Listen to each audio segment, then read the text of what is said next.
Ruben. At alam naman natin ng ating mga kalahok ay kabilang sa kapisanang Kadiwa at Binhi in connection sa ating 50th anniversary ng kapisanan. And we all know na karamihan ay nag-aaral at mga nagtatrabaho ay naglaan pa rin sila ng oras at panahon para sa ganitong kompetisyon. That's right. At alam kong gustong-gusto pa ng mga audience na makasaksi ng isa pang performance, di po ba? Ayan, napakinggan namin yan. Ating palakpakan ang susunod na kalahok.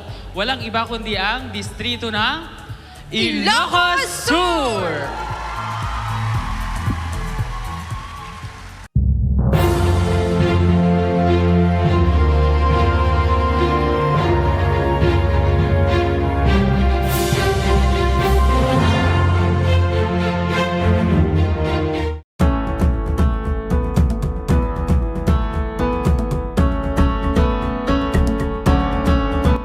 Lubos na kasiyahan ang aming nararamdaman sa ganito naming mga pakikipagkaisa at dagdag inspirasyon po namin ito sa aming sinasagawang mga paglilingkod sa ating Panginoong Diyos at ipinapangako namin na magpapatuloy kami sa aming kasiglahan lalong-lalo na sa pakikipagkaisa namin sa ganitong mga aktibidad.